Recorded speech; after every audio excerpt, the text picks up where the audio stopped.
kami ingin tahu Pak, bagaimana Anda sendiri melihat kondisi perekonomian Indonesia saat ini, khususnya di tengah pertumbuhan konsumsi yang sedang lesu dan juga dampaknya terhadap industri otomotif secara general. Silahkan Pak.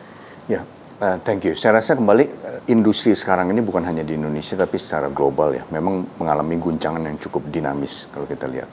Kembali Indonesia sendiri berdasarkan World Bank data kan sebenarnya mid income level Indonesia itu drop sekitar 10% dari 2019 hingga 2024. Tapi tentunya menyikapi hal tersebut dari Bridgestone sendiri kita melakukan berbagai macam inovasi dari segi tentunya cost efficiency, supply chain management kita supaya tentunya secara produk kualitas pun tetap terjaga, tapi juga secara cost kita bisa memanage secara lebih efisien tentunya.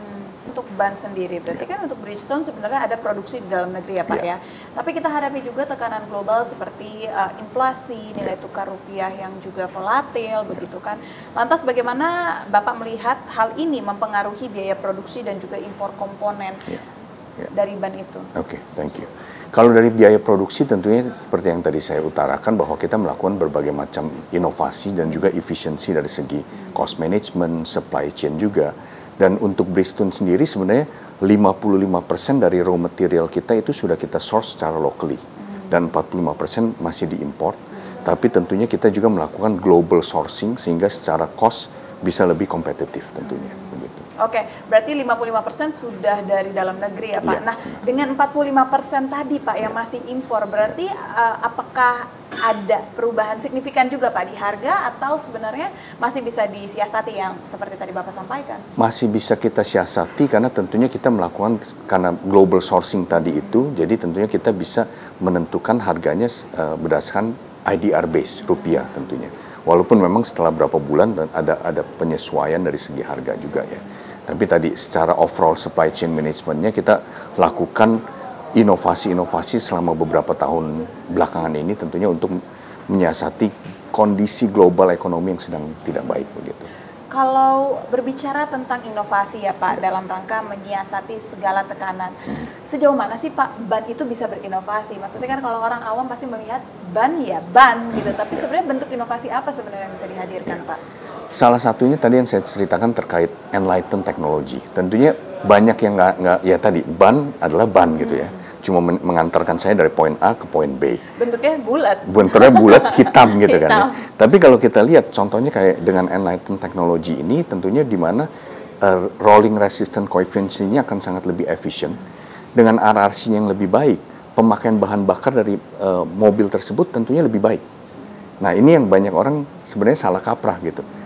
Cari ban yang pokoknya murah gitu, bisa mengantarkan dari A ke B.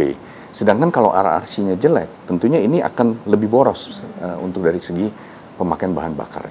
Jadi oleh karena itu, Bridgestone melakukan banyak teknologi improvement gitu ya, inovasi-inovasi supaya bagaimana dari bahan pemakaiannya pun bisa lebih efisien, lebih environmentally friendly, tapi juga pemakaian bahan bakarnya bisa lebih efisien. Saya ingin tarik kembali Pak dengan statement Bapak tadi yang menceritakan bahwa untuk bahan baku 45% masih dari impor, 55% sudah dalam negeri semua.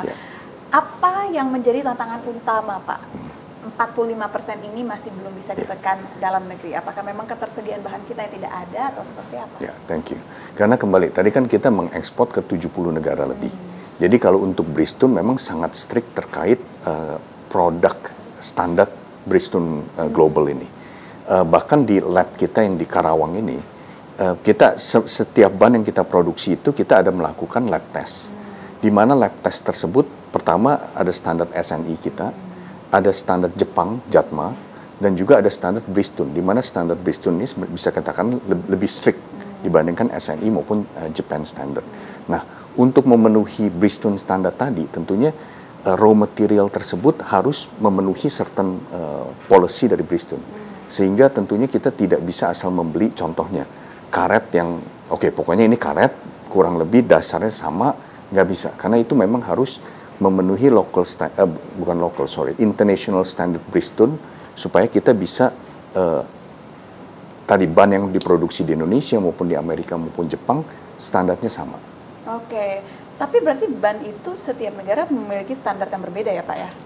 SNI standar maupun Japan standard itu bisa beda-beda tentunya. Okay. Tapi kalau Bridgestone standard secara global sama. Okay. Banyak sebenarnya Pak industri lokal yang mengeluhkan pintu impor kita ini seolah-olah besar sekali Pak. Jadi saingannya bukan lagi antar lokal, antar perusahaan resmi, tetapi dengan barang-barang impor yang dijual lebih murah, bahkan mungkin diklaim dengan kualitas yang tidak berbeda jauh gitu. Nah, bagaimana Bridgestone mengatasi hal ini, Pak? Saya rasa tantangan tersebut akan terus datang ya, apalagi dengan adanya teknologi baru dimanapun sekarang ini. Tapi kembali kalau untuk Bridgestone, yang paling kita utamakan tentunya satu dari segi kualitas tersebut, dan juga tentunya dari segi global standard compliance. Karena yang tadi saya katakan, produksi Bridgestone di Indonesia maupun di Amerika ataupun di Jepang secara standar harus sama.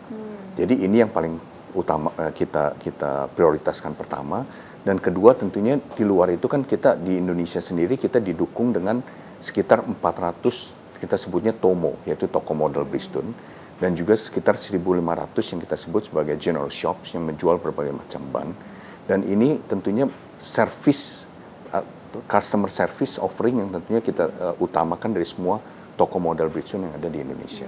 Jadi bukan hanya produk yang berkualitas, tapi juga service yang berkualitas.